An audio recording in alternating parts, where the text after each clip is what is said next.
Hey there guys, welcome to Dinos Vault, and today I review the all-new 2018 Bajaj Avenger Cruise 220. The first gen Cruise 220 was just launched a couple of years back alongside the all-new Avenger lineup, while the Street 220 and the Street 150 were more street focused as their name suggested. The Cruise was more focused on highway cruising capabilities and offering unparalleled comfort to the rider while touring long distances. Now, just in case you aren't aware, I've already reviewed the 2018 Street 220 and you can watch that video by following the link mentioned in the description portion below.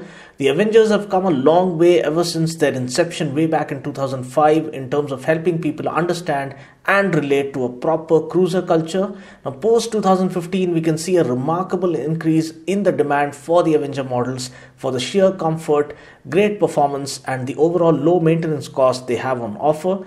They've grown hugely popular over the last few years, especially with the biking culture and the touring culture really catching up among the youth at the rate of knots. Further fueling this fire of exploring different places is Bajaj's initiative called TAG, or the Avenger Gods Riding Group, who have dedicated people conducting and organizing rides for all the Avenger owners, not only in each city but also occasional long rides across the cities. No wonder the Avenger family is now over 6,000 members strong, with the TAG group completing 630 plus rides and 30 plus mark rides so far. I myself have participated in a couple of their TAG group rides, and you can find those links in my Avenger Street 220 video description.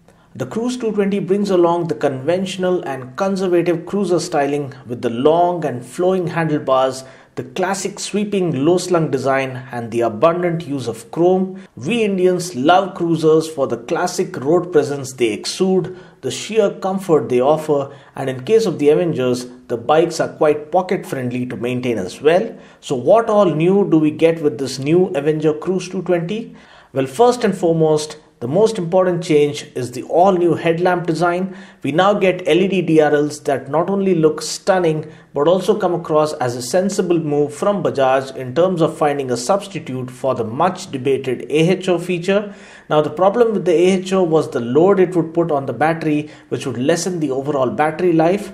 Hence, manufacturers had to find a way to abide by the rule while also ensuring that the customer doesn't suffer the consequences of the battery life being reduced. Enter the DRL system, or the daytime running lamp system, which has 3 LED bulbs on either side offering bright white light, thereby serving the purpose of offering good visibility to the oncoming traffic in foggy or rainy conditions. As a result, thankfully, we now get a dedicated switch to turn on the headlamp when needed. Now, this is a really smart move in my opinion, especially since many people didn't honestly like the AHO feature and were looking for some kind of an alternative. I'm glad that Bajaj could find a way here. Now, I wouldn't be surprised if other manufacturers also take up a similar route.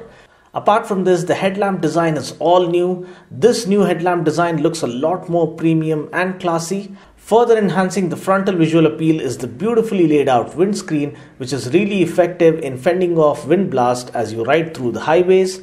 Another major upgrade is the instrument cluster. We now get an all-digital display with blue backlighting that looks stunning. The readouts include a speedometer, odometer, trip meters, fuel gauge, service reminder, and even a clock, which is really impressive. Also, the new body graphics look classy and premium. The all-new Avenger insignia looks amazing. The tail lamp also gets a brand new design with what Bajaj choose to call a halo effect. It really complements the rest of the design really well. The abundance of chrome on this motorcycle also highlights the classic cruiser feel that oozes out of this new Avenger. The chrome bits with the radiator, the wheels, the exhaust, the tank mount, the speedo console, and even the suspension springs of the rear shocks truly add a touch of class to this divine looking cruiser. The seat, I believe, is the same. Now, there's no reason for them to change one of the most comfortable seats in the entire segment. The dual density foam seat offers unmatched comfort beyond a shadow of a doubt. The switchgear is pretty much the same. The good news though is that we now get a switch to turn off or turn on the headlamp.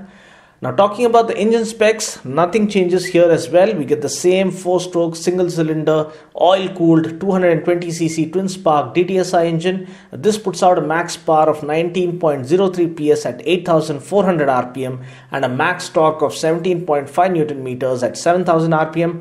And this comes mated to a 5-speed gearbox.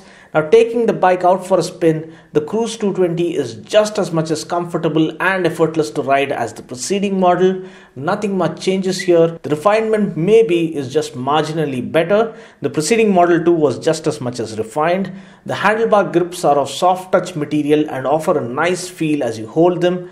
The curved handlebar along with the well-cushioned seat and the forward-set rider foot pegs offer a nice and relaxed riding posture. The engine cruises effortlessly up to speeds of 80 km per hour. There's not even a hint of vibration, and the windshield too is well fixed such that it doesn't flutter or stutter while cruising at mid-range speeds.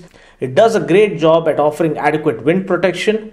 The clutch feel is nice and light. The throttle action is light and easy. The gear shifts are quite smooth. The heel and toe shifter makes the gear shifting even more convenient in the stop and go traffic. Overall, I can say it is a nice and soothing and relaxing experience that one can derive from riding this bike. If comfort is your top priority while buying a new bike, then this bike will certainly top the list among its rivals in terms of offering unmatched comfort while also promising unparalleled performance with unthinkable features, and all of this at an unbelievable price. Now, talking about the brakes, we get a 260mm disc up front and 130mm drum brake at the back. Braking is decent enough for the kind of performance this bike has on offer. Talking about the suspension, we get telescopic forks with anti-friction bush up front and twin shock absorbers at the back. The second spring rate in the rear suspension has been tweaked to prevent easy bottoming out even when riding with a pillion on board. Talking about the wheels and tires, we get a 17-inch wheel with 90/90 tire up front and a 15-inch wheel with 130/90 tire at the back. Tank capacity is 13 liters, which is decent enough as such, but I would have preferred at least a 16-liter tank considering its hardcore cruiser character. Ground clearance is 169 mm, more than sufficient in city conditions.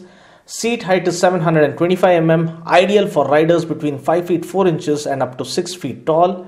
Mileage wise, I used to get around 42 kmpl from my Avenger 220 2013 model in city conditions. I think it's reasonable to keep our expectations as such because anything more can be considered a bonus. Price ex-showroom Hyderabad for the 2018 Cruise 220 is Rs 92,698, which makes this bike nearly 11k cheaper than the Suzuki Intruder, thereby offering superb value for the money it demands in terms of promising more power, more torque, better looks, and even lower maintenance cost comparatively.